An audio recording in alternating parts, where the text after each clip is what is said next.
Welcome to another episode of Healthcare Connections podcast, powered by Healthcare Compliance Pros. I am your host, Jeremy Winn. Our purpose for this podcast is to introduce you to key topics and experts in the healthcare industry to ensure you have what you need to successfully manage your practice. Please subscribe and follow us on our social media channels to make sure you don't miss any new episodes. If you have recommendations for guests or topics for this podcast, email me at jwin@hcp.md. With that, enjoy this episode of the Healthcare Connections podcast. Hello and welcome to this episode of the Healthcare Connections podcast. I'm your host, Jeremy Winn, the Director of Sales of Healthcare Compliance Pros. And today I'm really excited to bring on somebody that's new in my space, new in my world, but we met recently at a conference and have had some great conversations. But we have Julie Simpson with us today. Hello, Julie. Hi, Jeremy. So nice of you to invite me here today, and I'm happy to be a part of this. It's exciting. Absolutely. Yeah. So Julie is the owner of J. Simpson Consulting. She's also a partner and M&A advisor with Island Coast Advisors. Mhm. So Julie, if you don't mind, take a minute and introduce yourself to our guests. Give us some of your background, how you got into, healthcare consulting and advising. I think it'd be a fun to learn more about you. Very good. Thank you so much, Jeremy. I have been a leader for over 35 years, primarily in non healthcare business with strategic planning, financial operations, teaching, training, process development, a lot of work with founders and helping them to be successful. And not too long after 2008 and the crash, I was working for a private family wealth office and doing everything that came across their desk, including a lot of investment research Mm-hmm. and private equity investment research. That was my first introduction there. And ended up having to look for a different opportunity and landed in oral surgery, which I discovered I absolutely love.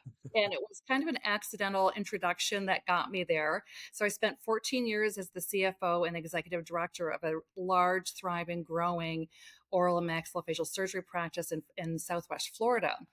And after 14 years there, due to some life circumstances, decided it was time to make a change. And a Mm-hmm. good friend of mine, who's an attorney, has been doing M&A work for a very long time in a different type of healthcare space, and invited me to join him to start a new practice together. So we started Island Coast Advisors as partners, focusing mostly on dentistry, but we also work with medical doctors as well.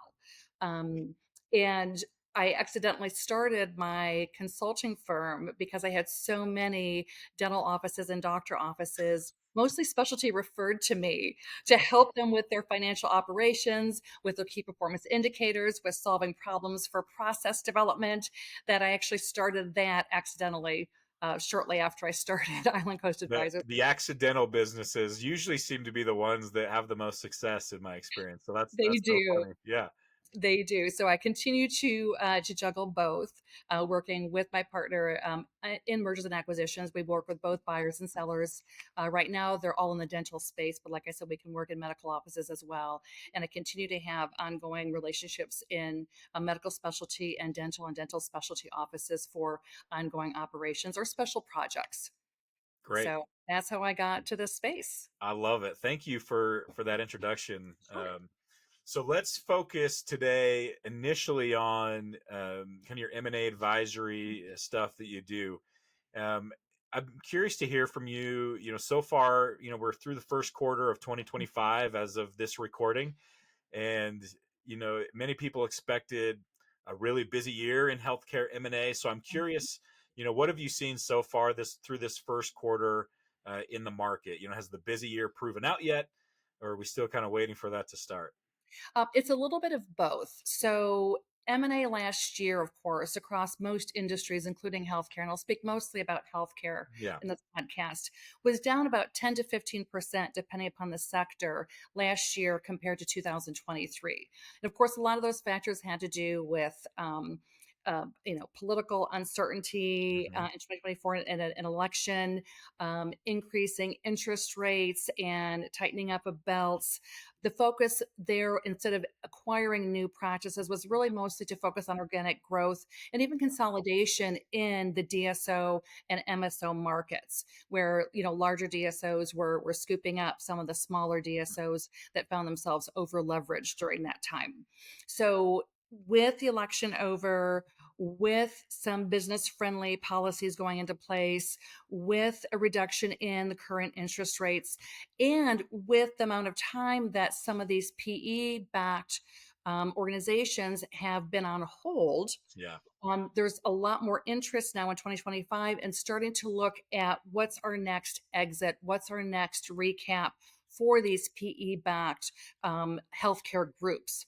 And so, what we've seen in 2025 in the first quarter so far is about a 60% increase over healthcare transactions over fourth quarter of 2024. So, Wow. it's starting out strong out of the gate. And I think overall there's been an increase, but healthcare has certainly been one of the higher increases in transactions in this first quarter. From my readings and from my experience and from just talking to people, who are looking at this and figuring out what to do, it looks as though there's going to be significantly more activity, especially as the year progresses, as these DSOs kind of bring their PE backed groups back out to the market. Yeah. And in doing that, they also want to continue to grow. And now they're going to add more office acquisition, practice acquisition transactions as they grow and work toward that next step of recap. So that's pretty much what's happening there. Some dental specific information too, which Yeah. is going to do some of this, is that in the next 6 years, there's the expectation that over 34% of dentists will be retiring. That's a very, very large That's a big part of the market. Yeah, that's significant. market. Right. So there's all this opportunity coming available to acquire practices, both in the private sector as well as in the DSO markets. And the other interesting thing that we expect to see happen this year is some creativity with some of the solutions, some joint ventures, maybe between like doctor-led practices and PE, or some other types of creative solutions for structuring these organizations for success. Yeah. Because as we know, when we looked at a lot of the start of these DSOs, there was a lot of really quick growth without the platforms underneath them to really support what that looks like and support the doctors who came on board. So we're Right. seeing a lot of shifts in managing that piece of that to grow smartly in that. And the other thing too, I think I had already mentioned, is we're seeing additional consolidation in the DSOs as Yep. well. Yeah. Okay. So with those factors in place, plus there's just lots of dry powder out there, right?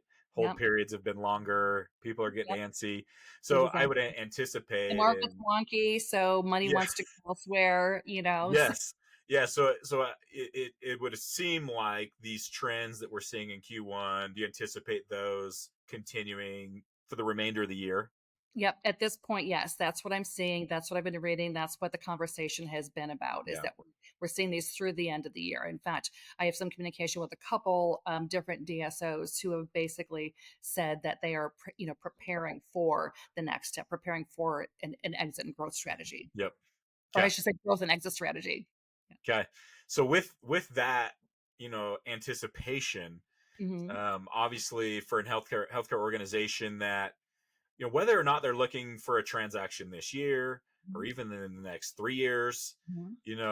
I think it's good to always be ready and to prepare Right. yourself for success. So I would love, as an advisor for these groups, what are some of your top strategies? Maybe it's two or three strategies that you would encourage an organization to focus on today, no matter the timeline of the transaction that those owners of that organization may have. Sure, sure. One of the questions I get often from owners is, when do I start thinking about this? I Yeah. said, if you're asking me the question, then you start thinking about it now. You start Then you're doing thinking about it. Yeah. think about it, right? So that's the start of it. And there's some really impactful things that owners can do to help themselves today as well as tomorrow within their practice. So know your numbers is a big thing. Yeah. Like, do you know what your true net income is? Do you know what your true cash flow is? Do you have an understanding of the ups and downs and patterns within your practice? Are there areas that you can identify where there's some outliers or some expenses that can be modified, or some additional revenue sources that you weren't considering? Or maybe it's your RCM, your revenue Right. cycle management system, that there's a breakdown in somewhere in that process, that you're not collecting for all the work that you're actually doing. You capturing all that revenue that you have. Are you managing those expenses? Are you looking at your contracts when they come up? Are you Right. talking to insurance companies? So you don't know that until you've got some data to work with. I'm very much of a data driven process person for success, and it does work. So also your KPIs, your key performance indicators on the operational side of things. Hmm. How many phone calls are coming in? How many patients are converting to treatment? What is your collections to production ratio? What is your accounts receivable ratio? What's your aging look like? If these numbers aren't looked at consistently, then you can't identify what's not working so that you can adjust it, you can fix it, you can figure out how to create better efficiencies in those numbers. Because the reality is, for any doctor, you know, 100% of doctors and owners are going to retire and sell their practice one way Yes. or the other. One Exactly. way or Right. the other. So it's whether it's at your terms and timing or nature's terms and timing. Yep. So getting ready for that, no matter how many years before it happens, is significant, because a dollar that you can increase your revenue, your net revenue today, can be worth 3 to 8 times tomorrow. Yeah. That's a huge increase It depending is. upon who the buyer is and what the circumstances are in the market and things like that. So it has a big impact. So besides knowing your numbers, um, process. Yeah. It's surprising how many offices just don't have a process in place. So it's not repeatable, it's not trainable, it's not scalable when you don't have process. And process creates additional operational and functional efficiencies that has a direct connection to your net income. If Yeah. you're efficient, you can take care of more patients at a high level. You can, retain your staff, which is super expensive when you've got staff turnover. Everyone knows what to expect. And your processes, if you have good processes that everyone's following, and you have to always follow up to make sure that what you put in place is still happening. Yep. It's a big key to that. Then you can identify when there's something to improve. You can Yep. figure out those outliers or those problems way sooner, as opposed to trying to backtrack for years to figure out what went wrong when. And then just one more part of that too is compliance and cybersecurity programs. Dentistry is a huge target Yep. for cyber issues, and it's a bajillion dollar industry right now, for those that are attacking these malware attacks and these phishing attacks. And compliance is a huge thing too, because no matter who the buyer is, if you don't have a strong compliance program in place, and dentistry are slow adapters. Right.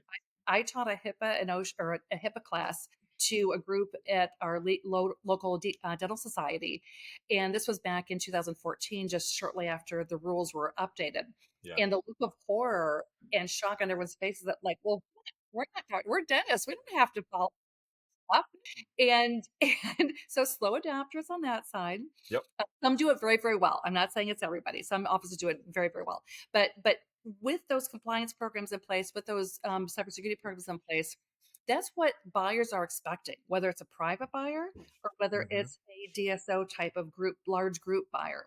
They want to know that you have a well-run practice. They don't want to buy a practice that has problems. They want to Right. buy successful practices with good process, good cash flow, and compliance issues, so that reduces Right. the liability for the practice as well as the doctors. That's exactly right. And obviously that's something we deal with directly, Mhm. and we talk to our clients about is, hey, your compliance program, it can add value. We certainly don't guarantee that, but what it will do is, if you're buttoned up on compliance, it'll allow a deal to happen. Compliance Correct. can kill a deal, right? Correct. And so Absolutely. we talk about that a lot, and we certainly see that, and so Hmm. that's part of what we try to help our clients with. And to your point, 100% of physicians at some point need to have a transaction, whether it's Correct. just retirement because they're done, or they sell to somebody.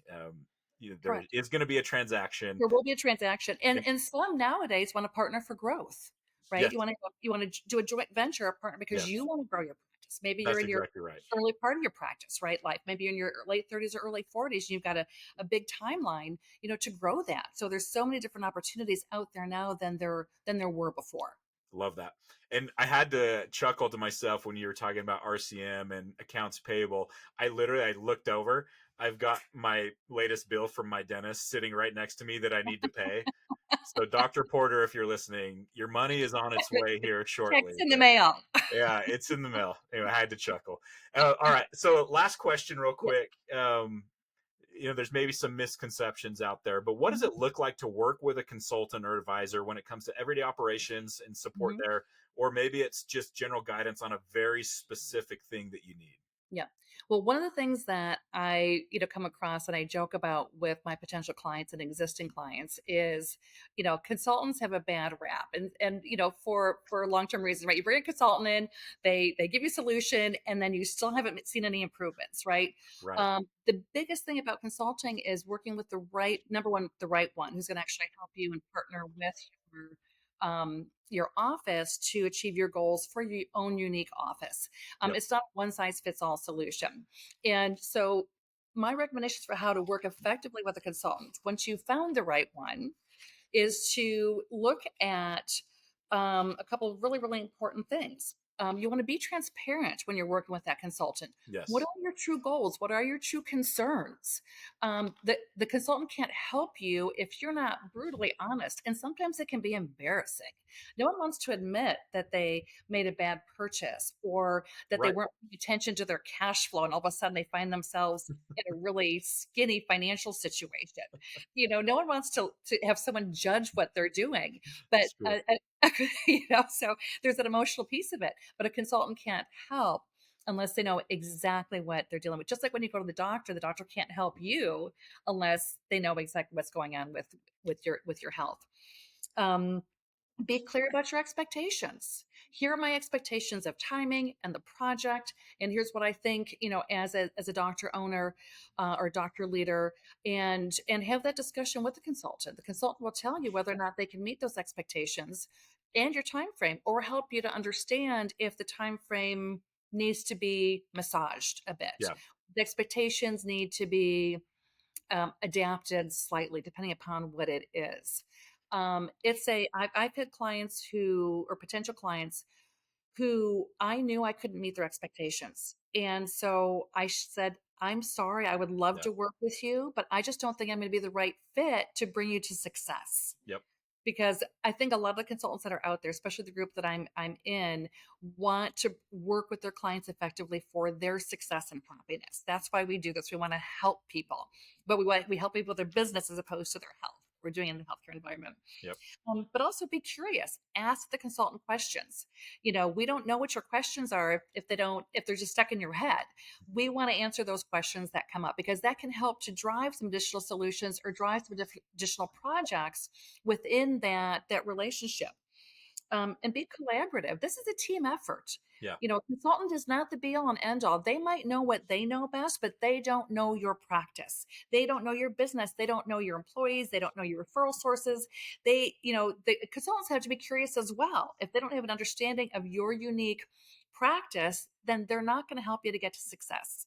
Correct. So part of it is to help be part of that process, be a partner in that process for success, and be creative.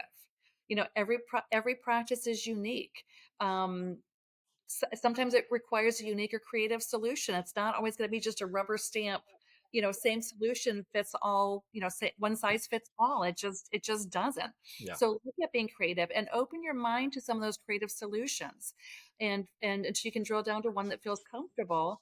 And then evaluate it later. Sometimes it'll work, sometimes it won't, sometimes parts of it will work, and then you just make a shift, and then continue until you find that solution that's most effective for your place. Love that. I think that's really, really wise. I appreciate kind of your thorough answer there because I think it addresses a lot of the typical concerns that you may see out there. So, Mhm. as we wrap up, Julie, for those that are interested in saying, "Man, Julie sounds like somebody I would really like to work with," what's the best way to get a hold of you? Well, since I have 2 organizations, there's 2 ways to get a hold of me, depending upon what your needs are. Yeah, But either way is fine because I can direct you to the other organization if necessary. So if you're interested in looking at discussing what it looks like to prepare for an exit strategy, or you're looking at that you're ready to start talking about an exit strategy, or you're ready to bring on an associate to partner yeah, situation, we help with those situations too. It would be Julie at island-coast.com is my email. And my cell phone number is the same for both organizations, 239-565-7729. And then my email for J Simpson Consulting is jsimpson4, the number 4, consulting at gmail.com. perfect. Okay, Julie, this has been really good. Thank you so much for your insights today. And yeah, hopefully we should probably have you on as we get towards the later part of this year and get a further update on the market. I would look forward to that very much. It's been a great experience. Thank you, Great. Jeremy. Thanks, Julie. Take care. Thanks. You too. Bye bye. Thank you for tuning in to this episode of the Healthcare Connections podcast. For more information on the topic we covered today, you can reach out to me or to our guest. For any additional information on healthcare compliance pros, feel free to email me at jwin@hcp.md. Don't forget to tune in next week. Thank you.